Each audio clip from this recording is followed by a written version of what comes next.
Friends, chef মিলি চ্যানেলে সবাইকে স্বাগত। আজকে আমি তোমাদের সাথে একটা নতুন রেসিপি শেয়ার করতে চলেছি। সেটা হলো পালং শাক দিয়ে একটা সবজি। দেখতে থাকো তোমরা এই নতুন রেসিপি। এই যে পালং শাকটাকে দেখো আমি ছোট ছোট করে কেটে নিয়েছি। আর এই যে বিনস, গাজর, মটরশুঁটি আর আলু আমি কেটে নিয়েছি। আর এদিকে চপারের সাহায্যে পেঁয়াজ, রসুন, আদা, কাঁচা লঙ্কার একটা আমি গ্রেট করে নিয়েছি, টমেটোর একটা গ্রেট করে নিয়েছি। আর একটা আমি ভাজা মশলা তৈরি করেছি, সেটা হলো ধনে, গোলমরিচ, তিল আর বাদাম, গোটা শুকনো লঙ্কা আর হচ্ছে ছোলার ডাল। এই হচ্ছে আমি ভেজে নিয়ে আমি একটা গুঁড়ো করে নেব। তোমরা পালং শাক তোমরা অনেকেই অনেক রকমভাবে খেয়েছো। আমি আজকে তোমাদের সাথে যে রেসিপিটা শেয়ার করব সেটা হলো একদম রেস্টুরেন্ট স্টাইল। তোমাদের মনে হবে যে তোমরা রেস্টুরেন্টে বসে এই রেসিপিটা তোমরা উপভোগ করছো। দেখতে থাকো আমার এই আজকের নতুন রেসিপি। এই যে আমি দেখো এই যে মশলাগুলো যে আমি ভেজে রেখেছি, এটার একটা আমি মিক্সিং জার নিয়েছি, এটাতে গুঁড়ো করে নেব। প্রথমে দেখো আমি ভেজে নেওয়া মশলাগুলোকে শুকনো কলায় গুঁড়ো করে নিয়েছি মিক্সিং জারে। তারপরে আমি অল্প জল দিয়ে পেস্ট বানিয়ে নিলাম। কড়াই বসিয়ে দিয়েছি, এর মধ্যে অল্প আমি সর্ষের তেল দিয়ে দিলাম।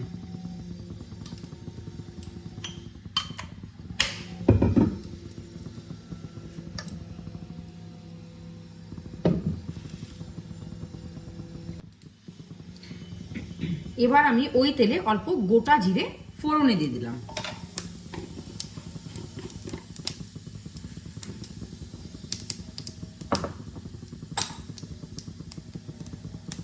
অল্প লবণ দিয়ে দিলাম।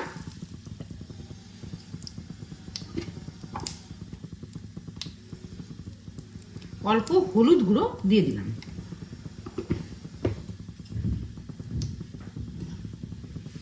এবার আমি যে পেঁয়াজ, রসুন, আদা আর কাঁচা লঙ্কা যে আমি গ্রেট করে নিয়েছি সেটা আমি দিয়ে দিলাম।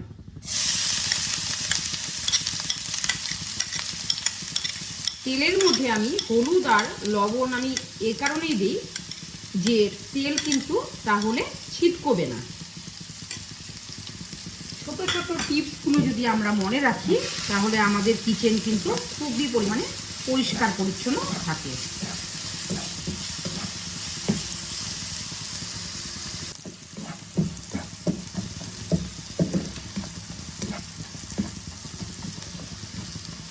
অল্প নাড়াচাড়া করে এবার আমি দেখো বিনস, গাজর, আলু, মটরশুঁটি যে আমি টুকরো টুকরো কেটে নিয়েছি সেটা আমি দিয়ে দেব।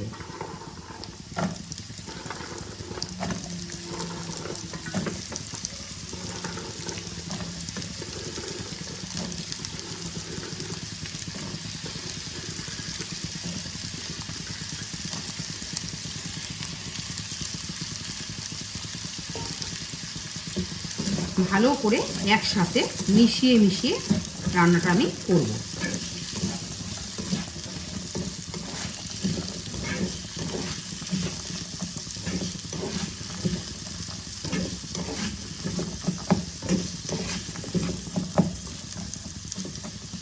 একসাথে আমি এখন ভেজে নিচ্ছি। ঢাকা দিয়ে দিলাম।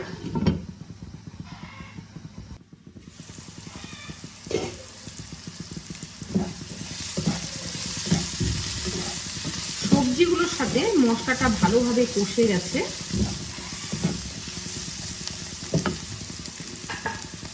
এইবার আমি পালং শাকগুলোকে দিয়ে দেব।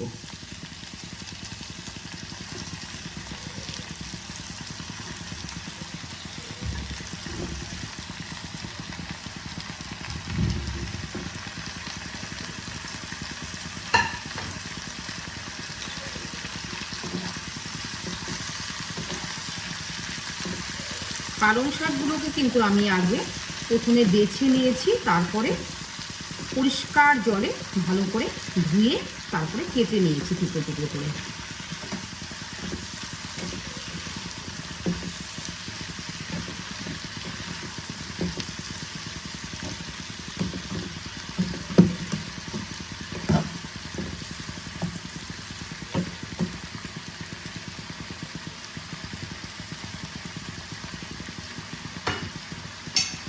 ঢাকা দিয়ে আমি মুজিয়ে নেব।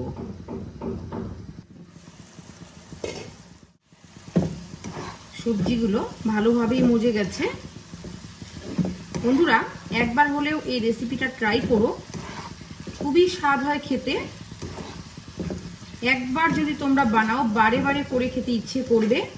রুটি, পরোটা, নান সব কিছুর সাথেই কিন্তু এই রেসিপিটা খুবই সুস্বাদু লাগে খেতে।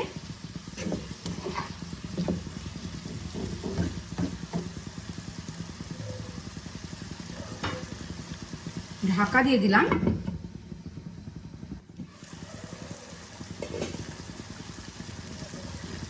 এবার আমি টমেটো যে আমি গ্রেট করে নিয়েছি সেটা আমি দিয়ে দেব। টমেটো আমি অনেক পরে ইউজ করলাম, কারণ টমেটো যদি আমি আগে দিয়ে দিতাম তাহলে কিন্তু সবজিগুলো সেদ্ধ হতে অনেকটা টাইম লেগে যেত।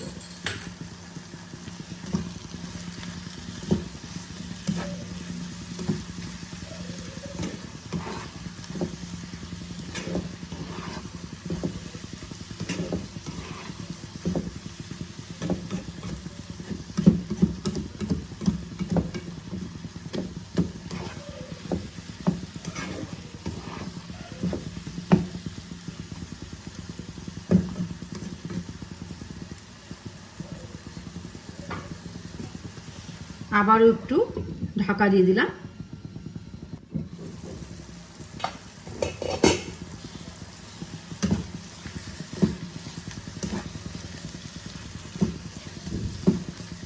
টমেটোটা দেওয়ার পরে আমার দেখো টমেটোর কাঁচা গন্ধটাও চলে গেছে। আমি এবার বাদামের যে আমি পেস্টটা বানিয়ে রেখেছি সেটা আমি অ্যাড করে দেব।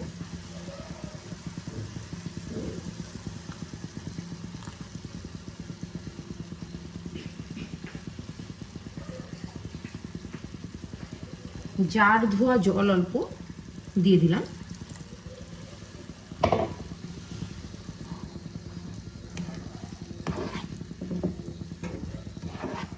ভালো করে একসাথে মিশিয়ে নেব।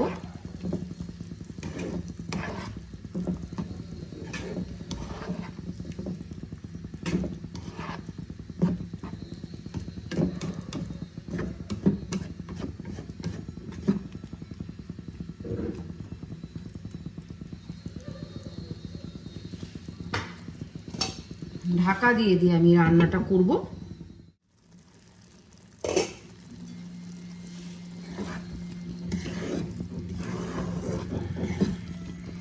মিডিয়াম আছে আমি রান্নাটা করব। বেশি হাই ফ্লেম দিলে তরকারি পুড়ে যেতে পারে।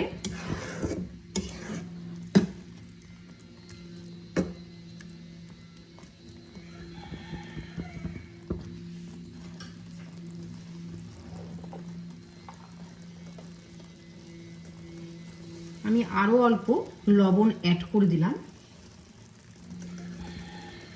প্রথমে অল্প লবণ দিয়েছিলাম।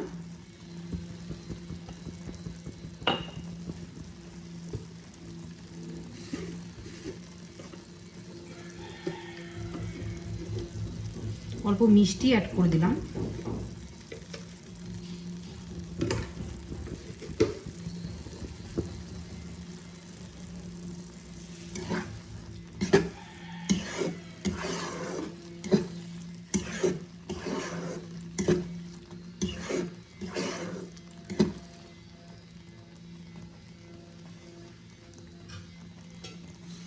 আবারও অল্প ঢাকা দিয়ে দিলাম।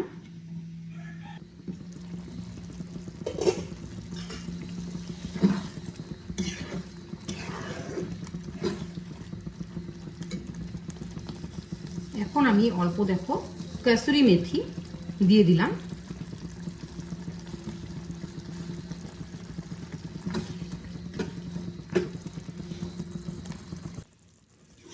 অল্প ধনে পাতা কুচি আমি দিয়ে দিলাম।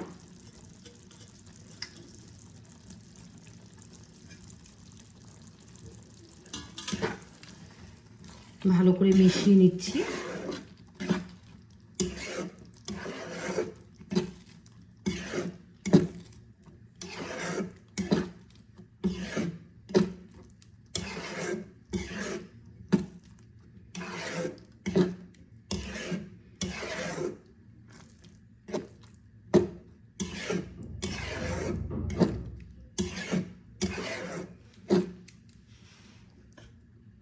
অল্প দেখো বাটার আমি এর মধ্যে দিয়ে দিলাম।